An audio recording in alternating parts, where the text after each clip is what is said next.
Narinig din yan. Is pala yung dalawa. Isa mo sa dalawa. Hindi pa ako nga. Sa harapan ko. Naririnig yung ano. Oo, naririnig. Yung ubok na. Pinamang salita guys. Subscribe to my YouTube channel. Hello guys. Hello Gerald, pa-shout out. Shout out po. Tapos kinakat naman niya ba? Wala ko yung Gerald. Sure.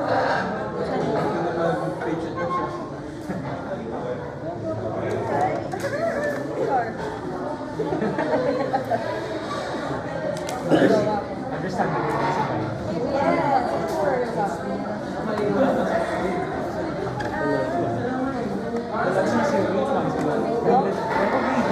of course.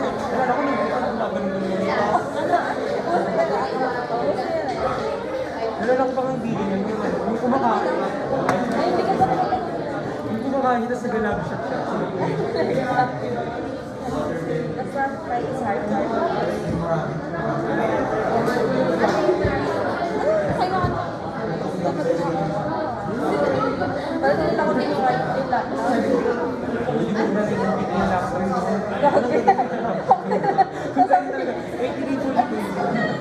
Or hindi mo nalala.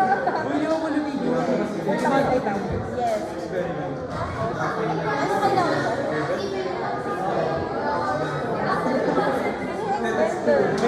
Hello. Nagbabenta ng ano? Nagbabenta lang ng gawa. Bakit ganun?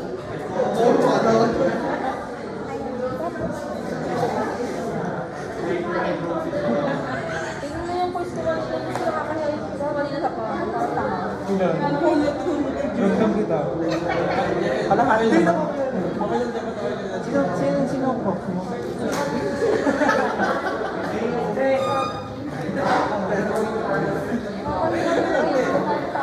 Review pa naman ako dyan.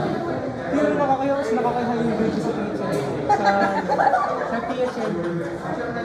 Ayan yung mga... Ay, nalala sa panso. Mga panuan mo na ako.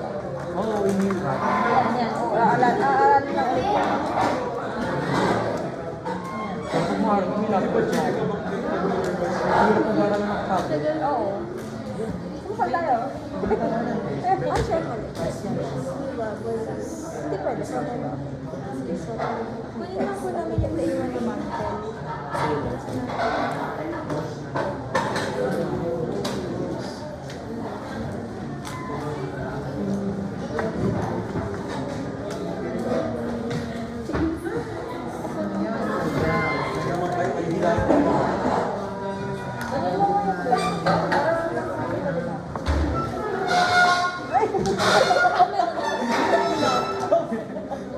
Ikaw sirain mo. Kaya daw ba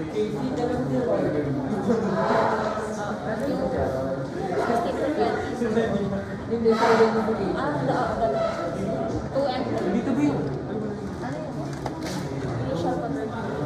concentration lang. Concentration why? Kasi di ba ang ginagawa equals mx plus y-intercept plus mga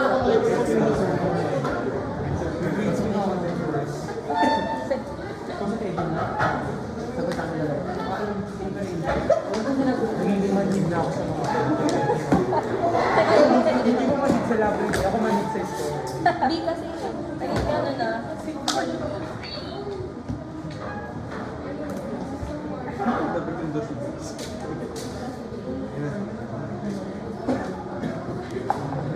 nga sagot niya dun sa yung batong Hello. zero. Mike. Di ba may sagot mo siya? Hello. May sagot mo dun. Si order din. Order siya. Kapansin nyo, for ina-discuss natin, so we have yung rate and order of reaction. So for week 7 and 8, so yung week 9 to 10, which is yung compartment models, mahaba kasi yun, then mawawalan tayo ng isang meeting since yung academic break, in-include pa rin ni Olfu as regular week. Okay? So, to remedy yung situation, okay, para hindi mahang yung discussion for compartment models, gagawin ko na lang recorded discussion. Also, magkakaroon kayo ng mga quiz type na assignment. Yun ay magiging assignment at the same time quiz. Okay? Para mapataas natin yung mga quizzes nyo. Okay?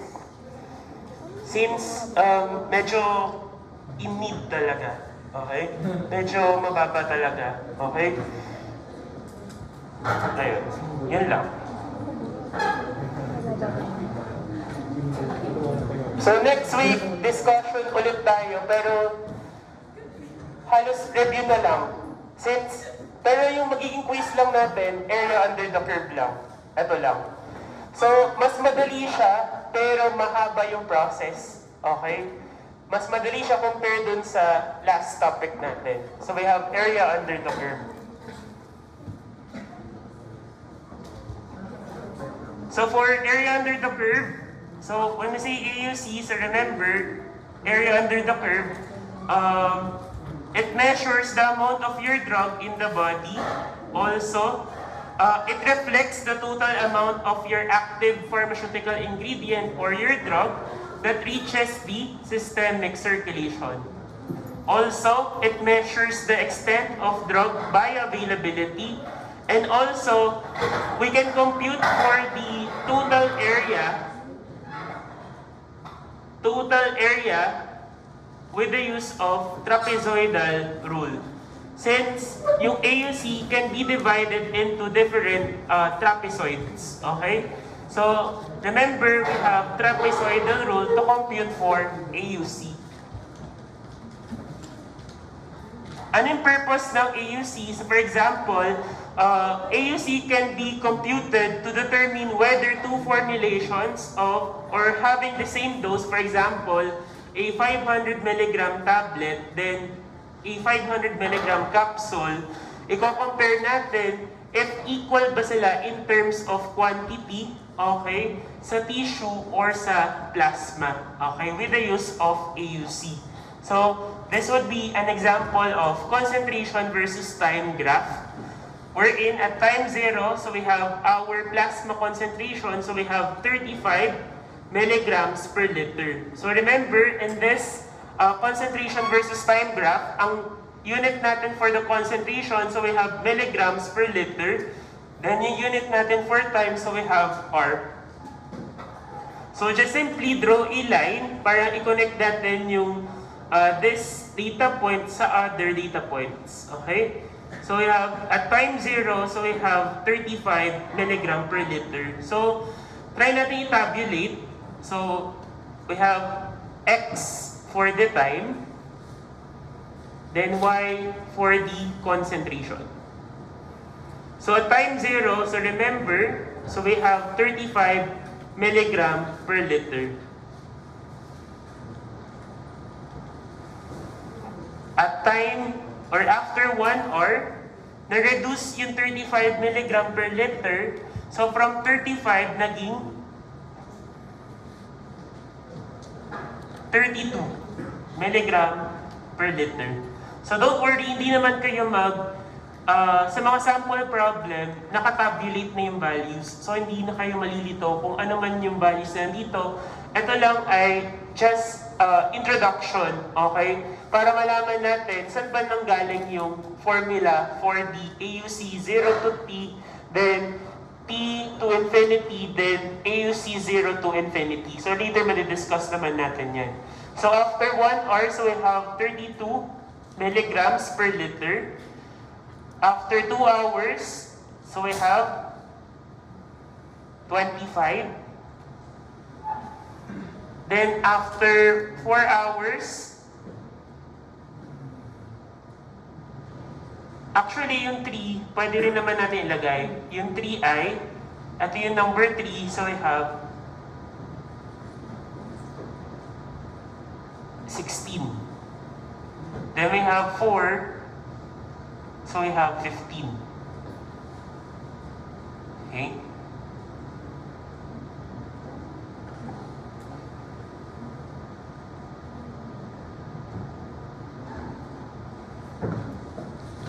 Okay, omit na natin itong isang data. Wait lang.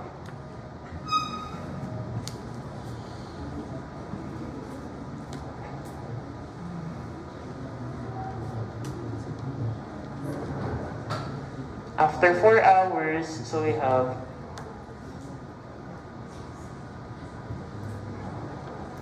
ayan, 60. So, remember, ang target natin ma-quantify is yung yung apat na trapezoids. Okay? Etong sinid ko na portion. Yan. Lahat yan ay kukumpitin natin. Okay? Since yan ay masyadong madami, yung AUC ay subdivided into different trapezoids. Okay? Naalala pa yung area natin or formula for the area of trapezoid? Geometry? Hindi na.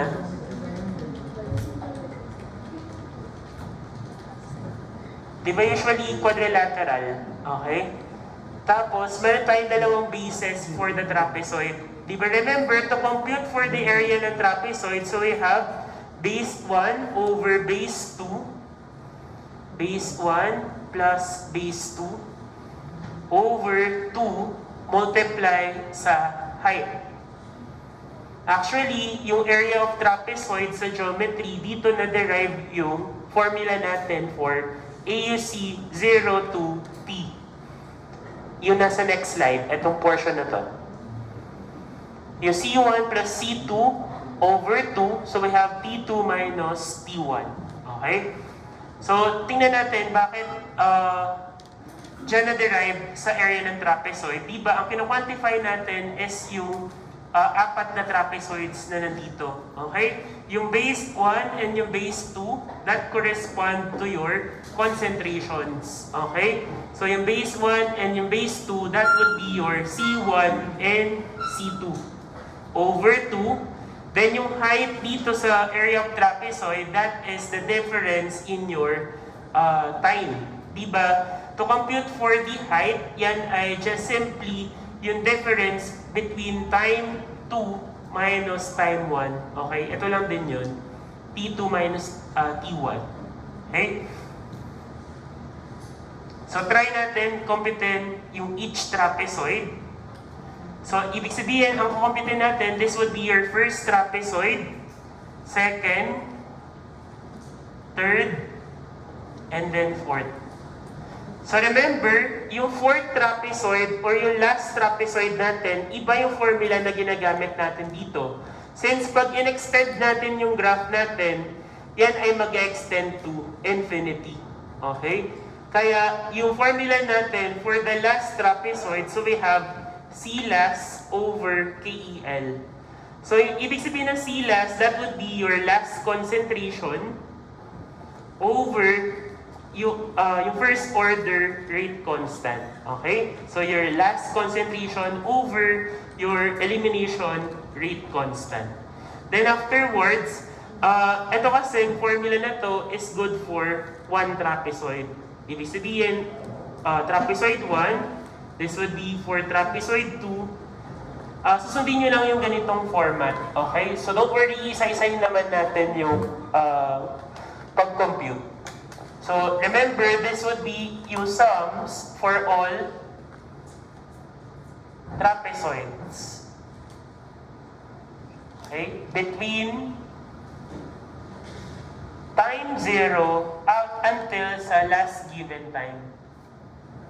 Okay? So, mas ma-appreciate yan later at time 0 hanggang sa last given time. Kaya, for example, for AUC 0 to T, dito, di ba, ang last time natin ay 4, ibig sabihin, pag nakita nyo yan sa problem, yan ay AUC 0 to 4. Kasi ang last given time natin kanina, so we have 4 hours. Okay? Then, after natin makuha yung area for trapezoid 1, 2, 3, and then yung area for the last trapezoid, makukumpute natin yung AUC 0 to infinity, that would be your total AUC. Okay? Madali lang siya, kaya lang, kailangan labelan nyo lahat ng values para hindi kayo malito kasi mahaba yung gagawin nyo. Okay? Mas madali siya kasi wala na masyadong formula. Basta ito lang yung formula na susundin nyo. Kaya lang, meron kang kukumpitin initially. Kaya dapat, malabel nyo properly lahat ng values. Okay, so later, mas makikita nyo bakit kailangan nakalabel lahat ng values nyo. So let's compute for the first trapezoid. So we have, di ba remember, sundin na natin yung formula na nasa next slide. So to compute for the first trapezoid, so we have first trapezoid. Ito yun.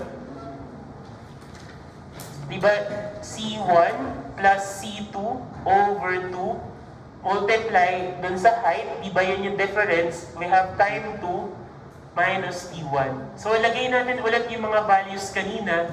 So we have 0, 35, 1, 32, 2, 25, then we have 4, 16. Okay? So remember, yung concentration 1, di ba, sa area of trapezoid, that would be your base. So yung mga base ng trapezoid dito ay, this would be yung mga vertical line. So yung first base natin, this would be this one. This would be your base 1, then ito naman yung base 2 natin. Okay? Ibig sabihin, di ba, makikita nyo, yung vertical line na to, that represents your concentration.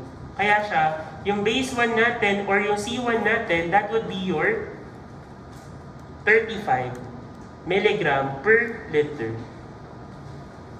Plus, ano yung base 2 natin? Yung sumunod na concentration. So we have 32 milligram per liter over 2. I-multiply nyo lang sa difference between your T2 and T1. So yung T2 natin, that would be your second time. Then yung T1 natin, that would be your first time. So ibig sabihin, so we have 1 minus 0. So compute for the area of the first trapezoid.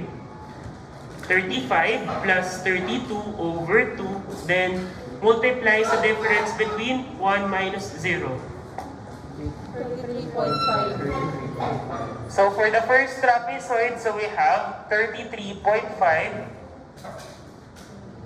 milligram. What would be the unit? Kung yan ay milligram per liter for the concentration and R for the time, remember kapag area, ang unit natin ay unit of weight, which is milligrams, multiply dun sa R, then over liter. Milligram R per liter. That would be the unit for the area of the first trapezoid. So yung mga succeeding trapezoid, ganun din ang unit. So we have milligram R per liter. So compute for the second trapezoid.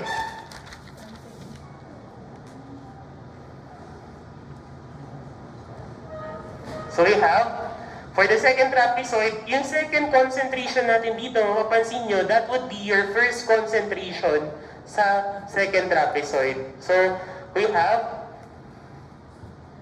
ano ilalagay natin dito sa taas? What would be your C2? C2 ay, we have C2. 32 milligram per liter. Ano yung katabi niya? 25. So we have 25 milligram per liter over 2. What would be the time? 2 minus 1. So compute for the second trapezoid. So ito ay for the second trapezoid na. 8.5. So we have 28.5 milligram R per liter. For the third trapezoid, ganun din naman. Yung second concentration natin sa second trapezoid, that would be your first concentration sa susunod na trapezoid. Okay? So burahin lang natin. So third trapezoid tayo. This would be your third trapezoid. So we have, for the third trapezoid, 25 milligram per liter. Plus, yung kasunod na concentration, ano ba yung kasunod niyang concentration? So we have 16 over 2. So, remember, ito yung time na susunod, which is 4. 4 minus 2. So, we have 4 minus 2. This would be the area for the third trapezoid. So, for the third trapezoid, what would be the area? 41 milligram R per liter. So, meron na tayong area for the first trapezoid, second, and third. So, remember, ang formula natin for the last or fourth trapezoid, remember, iba ang formula niya. Since yan ay, pag in-extend natin, yan ay mag-extend to infinity. Okay? So, for the fourth or last trapezoid, ito yung gagamitin natin. So, we have C last, or the last concentration na given over the rate constant. So, try to compute the rate constant using these values. So, ito yung X natin, ito yung Y. Since yan ay first order, what would be the formula? Yung 2.3, di ba? Yung 2.3, burahin ko muna. Napicturean nyo na. Burahin ko lang saglit. Pakitake note yung area ng first, second, and third trapezoid. Burahin ko na. So, this will be your first, second, third, and fourth. Ano ulit yung area natin for the first? 33.5 milligram R per liter. Yung second natin ay 28.5 milligram R per liter. Yung third natin ay 41 milligram R per liter. So, itabulate ulit natin yung mga values. So, we have 0, 1, 2, 3. Then we have, 4. Then we have 35, 32, 25, and 16. So, yung first data na lang yung gamitin nyo, yung dalawang pair, yung 0 and 35, then 1 and 32. So, to compute for the K, or elimination rate constant sa first order, so we have 2.3 log y sub 2 minus log y sub 1 over x sub 2 minus x sub 1. So, remember, di ba pag ni-press nyo yung log, meron siyang kapartner na meron siya automatically na open parenthesis. Lagi nyo siyang i-close. Okay? So, to input sa calculator, para hindi siya mag-syntax error, so we have 2.3, open parenthesis, log. Ano yung y sub 2 natin? So, we have 32. Di ba may open parenthesis yan? I-close nyo. Minus log 35. I-close nyo. Then, i-close ulit para yung whole expression na to, okay, ay mamultiply sa 2.3. Then, x sub 2, so we have 1 minus 0. What would be the rate constant? Ano yung rate constant natin? 0.0895 per hour. Pwede na natin kumpitin yung fourth and yung last trapezoid natin. Okay? Diba remember, so we have yung C last over your rate constant. So yung last concentration na given ay 16 over 0.0895. What would be the area ng last trapezoid? 178.77.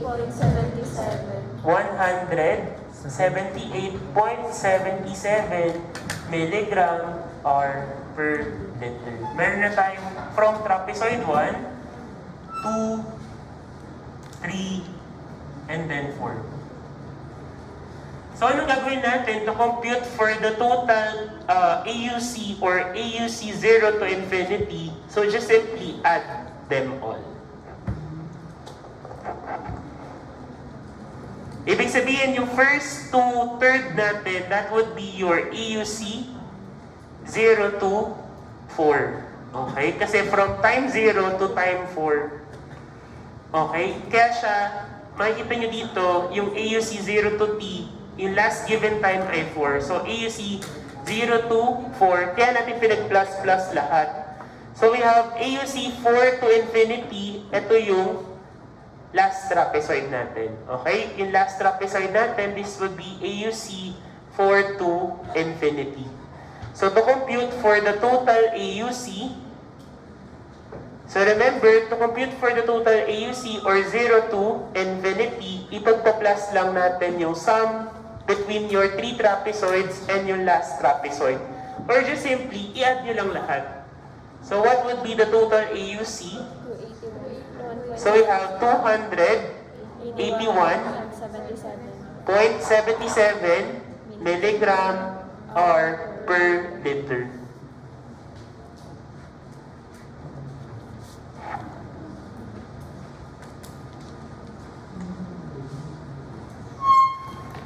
So don't worry, hindi naman nakaganito yung nasa exam. Nakatabulate na yung values. So, kailangan nyo lang labelan yung mga values. Okay?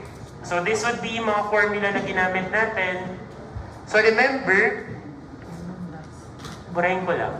So yung first formula natin, that would be yung sum of the areas of the trapezoids between time 0 to time 4. For example, dun sa last natin, 0 to 4. Kaya siya 0 to T kasi pwedeng ang last concentration natin ay 4, pwedeng 6, pwedeng 8. Okay? Then, remember, yung T to infinity, that would be your last trapezoid. Then, to compute for the total AUC, this would be your total AUC or 0 to infinity. So, just simply get the sum ng AUC 0 to T and AUC T to infinity. Okay? So, punta tayo sa sample problem na ma-encounter nyo sa quiz and sa major exam. So, nakatabulate na siya. So, the following plasma concentration and time follows open one compartment intravascular model, compute for the AUC of the drug. So don't worry, kahit hindi pa natin na-discuss yung compartment model, malalaman naman natin, meron tayong mga clues or hint para ma-identify if yung drug or yung following data ay intravascular or extravascular. Pero in this problem, hindi na natin need i-identify since naka-reiterate sa problem na yan ay intravascular. Tandaan nyo kapag intravascular, directly sa blood vessel, ano ba yung mga routes of administration na intravascular? So we have intravenous, intra-arterial, and intracardiac. Kapag extravascular, yung other than the blood vessels, so we have 3 as well. Meron tayong subcutaneous, intramuscular, and oral. So remember, dito sa intravascular, since yan ay directly sa blood vessel, directly sa bloodstream, at time 0, meron na agad tayong concentration. Okay? Since, diba, remember, yung drug, kailangan niya ma-reach yung bloodstream para mag-elicit ng therapeutic or pharmacologic effect. So remember, sa intravascular, need nating computin yung initial concentration or yung C0. Kaya nga yung first question dito is to compute for the initial concentration. Ano yung another hint or clue na ito ay intravascular? Makikita nyo, yung concentration ay decreasing yung trend. Okay?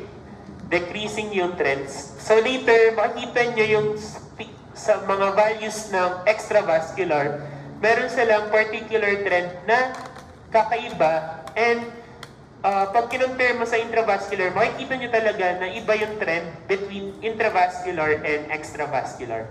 Kapag decreasing lang yung trend sa mga values, automatically, yan ay intravascular, you have to compute for the C0. Kapag extravascular, remember, other than the blood vessel, di ba kapag oral, di ba remember, kapag uminom kayo ng gamot, hindi yan mag-elicit agad ng effect. Ibig sabihin, pag extravascular, no need to compute for initial concentration or C0. Kasi at time 0, okay, the concentration, okay, ay automatically 0. Since, remember, pag intravascular, diretso sa bloodstream. Kapag other than the blood vessel, we have your subcutaneous, intramuscular, and oral, hindi yan direkta, kailangan munang ma-absorb. For example, kung yan ay orally taken, kailangan muna ma-absorb sa small intestine before niya ma-reach yung systemic circulation. Kaya kailangan, it takes time para siya ay magkaroon ng concentration. Kaya automatically, kapag extravascular yung problem, C0 is equals to 0. So let's compute for the initial concentration. So to compute for the initial concentration, yan ay first order. Ano yung best formula for this one?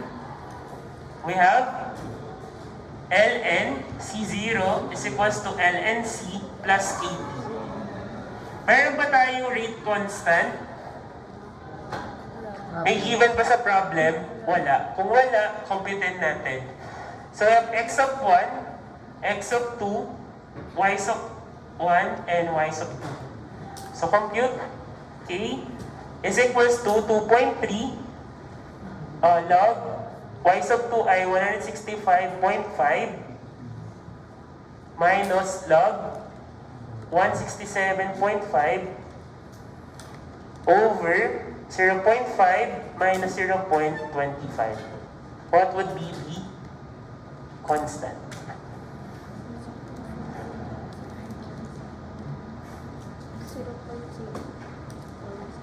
For decimal places, kapag rate constant, so we have 0.0480 per hour. That would be your rate constant. If meron tayong rate constant, pwede naman natin computein yung initial concentration. So, pwede na. So, we have lnC0, lnC plus AP. So, remember, saan manggagaling yung C and P sa table? Kahit yung first data na lang. So, we have ln. Yung first concentration natin ay 167.5 plus yung na-compute nating rate constant kanina, 0.0480. Then, yung pa-partner na time ni 167.5 times 0.25. What would be the lnC0? 5.132222. So, remember, ito na ba yung initial concentration natin? So, masyado siyang maliit para maging initial concentration. So, remember, we have to cancel out yung ln. So, to cancel out ln, makinig muna, shift, so, equals, then shift plus ln, may mag-appear na letter E, then, pakilagay sa exponent yung answer. What would be the C0? 169.52. 169.52 micrograms per ml. That would be your C0.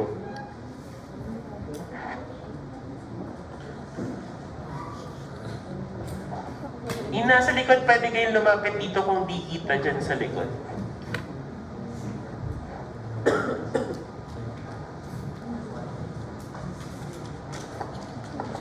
Okay na? So, mag-compute tayo. Medyo mahaba to.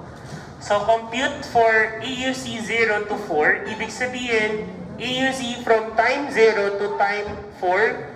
Since ang last given time natin ay 4. Okay? So, we have how many trapezoids? 1, 2, 3, 4, 5, 6. 6. And pang 7 yung last trapezoid. So later natin i-discuss it. So remember, don't forget na ilagay at time 0, ina-compute natin na C0, which is, ay ina-compute natin C0, 169.52. So remember, labelan nyo na, yung 0 natin, that would be your time 1, time 2, time 3, time 4. Ito yung common mistake ng ibang students, hindi sila nag-start sa time 0. Okay? So dapat kapag intravascular, you have to compute for the initial concentration kasi yung time 0 mo, that would be your time 1. Okay? Then time 6, time 7. Then 169.52, that would be your first concentration. C2, C3, C4, C5, C6, C7. Then, compute natin yung first one. Okay? Yung first trapezoid natin ay from time 0 to 0.25. So, ito yun. Ay, sorry, ito yun. 0 to 0.25, then C1 to C2. So, computein natin, di ba ang C1 natin ay 169.52 plus 167.5 over 2. Multiply natin sa difference. So we have 0.25 minus 0. Okay, compute. Dapat at least 4 decimal places kasi wala pa tayo sa final answer.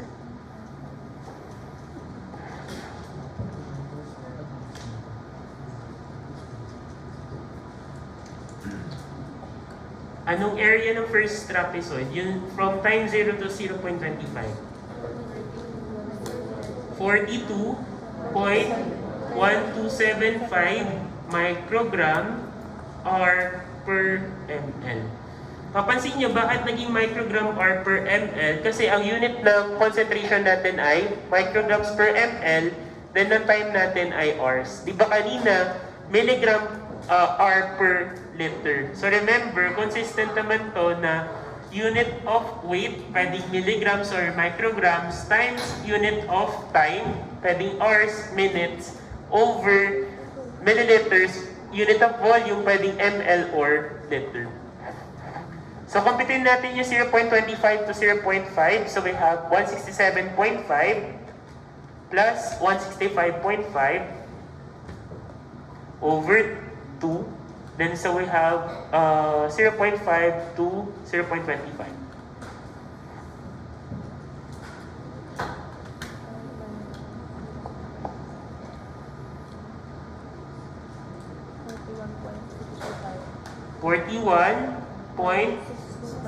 .625 microgram R per ml. 0.5 to 1, so we have 165.5 plus yung kasunod na concentration, 147.5 over 2. Multiply natin, so we have 1 minus 0.5. So we have 78.25 microgram R per ml.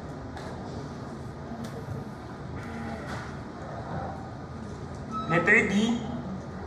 So we have yung kasunod lang na concentration, 147.5 plus 97.5 over 2. Then we have 2 minus 1.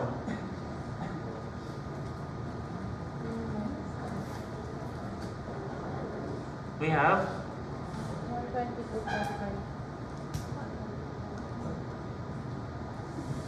122.5 microgram R per ml. Letter E. So we have 97.5 plus 59 over 2. Then we have 3 minus 2.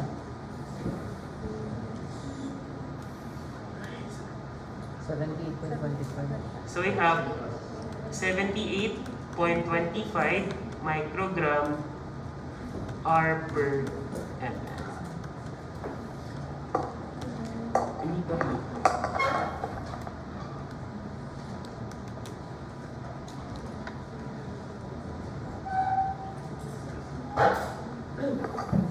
Then for the last, pang 6 to, parang dito yung last trapezoid ito yung last pa lang sa AUC 0 to 4. So we have 59 plus 24.8 over 2 multiply saan? 4 minus 3. So we have 41.9 microgram R per ml. So meron na tayong 6 na areas. So to compute for AUC 0 to 4, i-plus mo na lahat from letter A to letter F. So to compute for AUC 0 to 4, so we have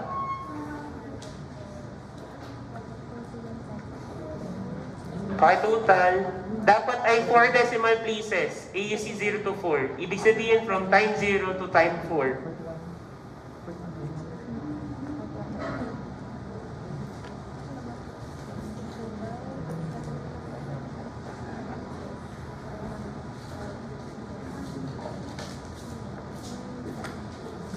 We have 404.6525 microgram R per ml. So that would be your AUC from 0 to 4.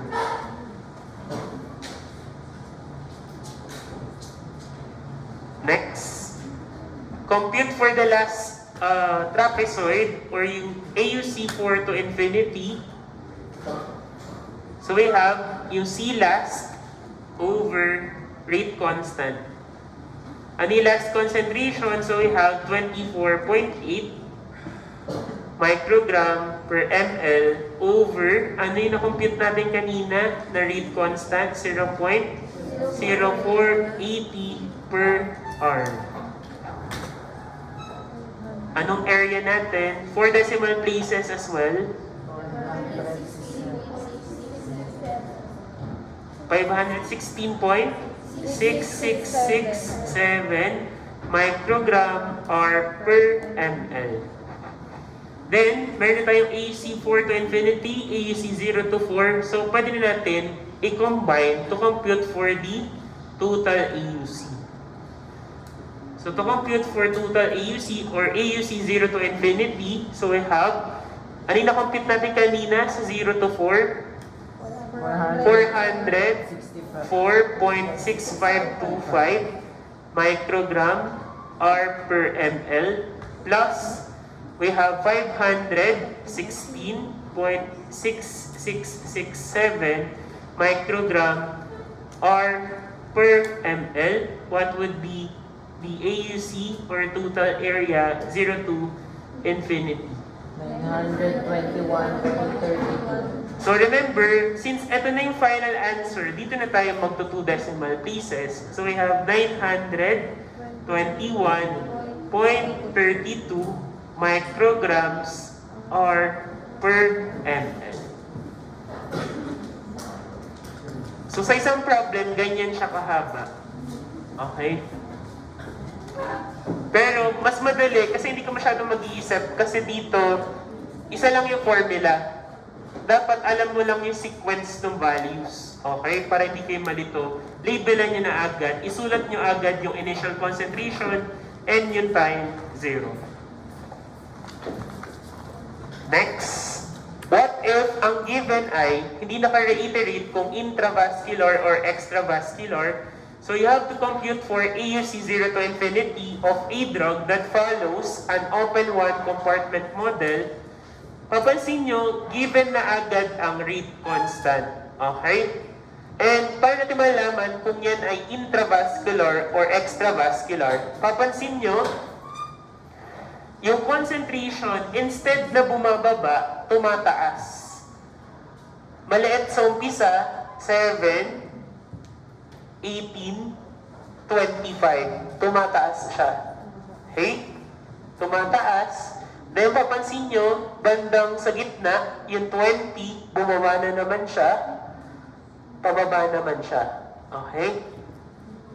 Yung first 3 concentration, increasing ang trend. Pagdating ng 20 to 5, decreasing yung concentration. Yan ay hint or clue na ito ay extravascular. Remember, di ba pag extravascular,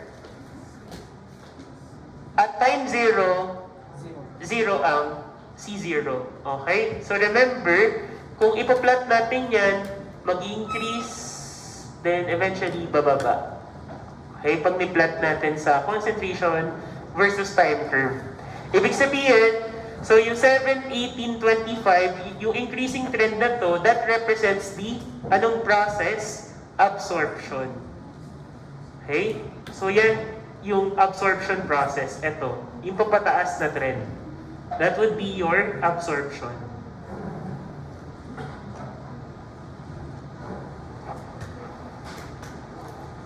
Ano naman yung decreasing trend na to? This would be your elimination. Okay? So you have elimination. So ito ay elimination.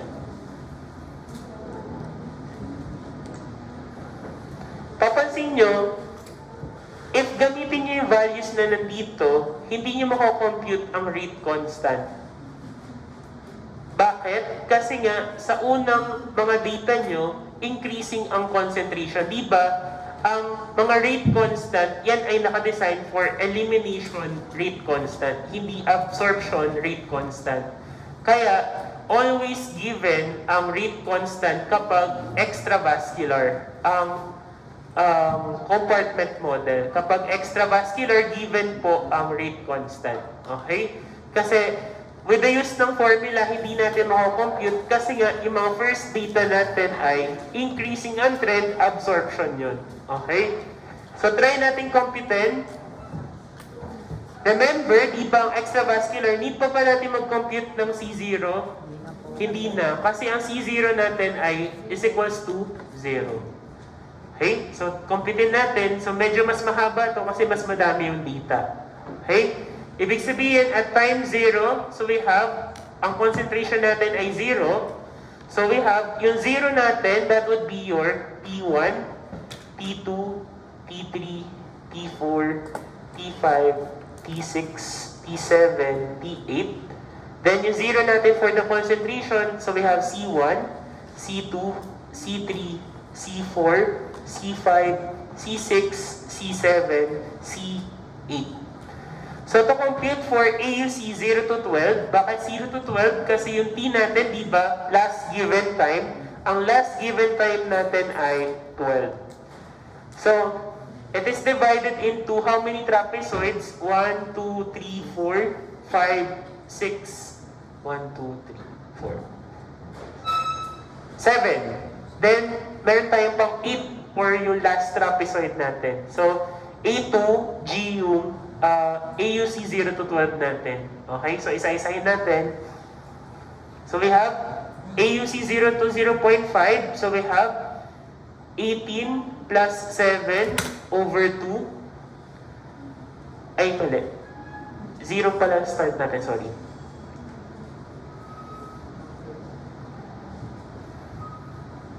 So, we have 0 plus 7 over 2, then we have 0.5 minus 0. What would be the area? 1.75 microgram R per ml. AUC 0.521, 7 plus 18 over 2. So we have 1 minus 0.5. Anong answer? 6.25 microgram R per ml. So try niyo pong input sa calculator para na-practice na kayo ngayon pa lang. So try niyo input lagi. Huwag niyo titigan lang.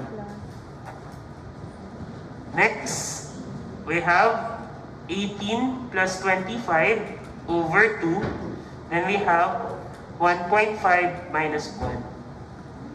10.75. 10.75 microgram R per ml.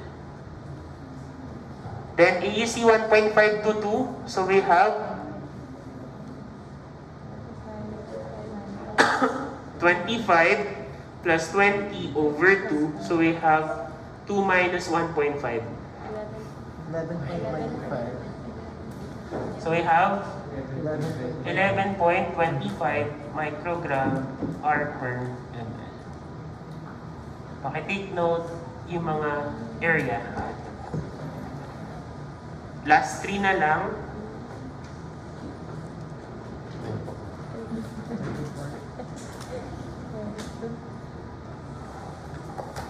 AUC 2 to 4, so we have 20 plus 14 over 2. So we have 4 minus 2. 34. 34 mcg R per ml. So we have 14 plus 11 over 2. Sulat ko na lahat para mabilis. 8 minus 4. Then we have 11 plus 5 over 2. Then we have 12. Anong sagot natin sa F? 50 microgram R per ml. Then we have, yung last natin ay 32 microgram R per ml.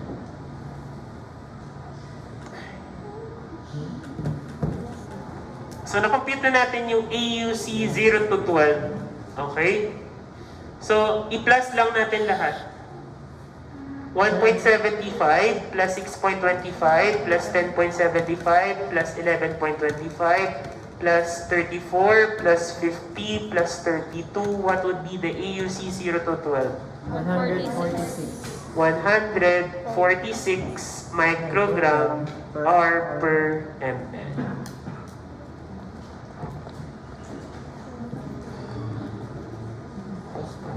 Last trapezoid, then ipalas lang natin, then tapos na.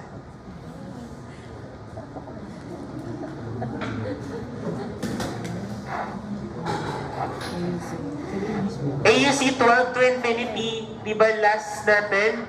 Iba ang formula, C last over KEL. So we have, yung C last natin, so we have, ano ba yung last concentration? 5 over 0.0325 per R. Microgram per ml. So, 4 decimal places. 153.8462. 8462 microgram R per ml. Then, plus na natin, 146 mcg R per ml plus 153.8462 mcg R per ml. What would be the AUC 0 to infinity? 299.85 mcg R per ml. So that concludes our topic for tonight.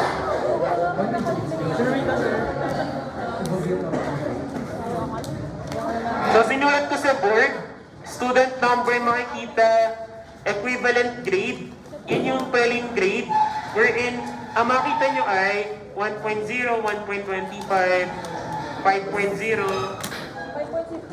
then pass or failed, then transmuted PG.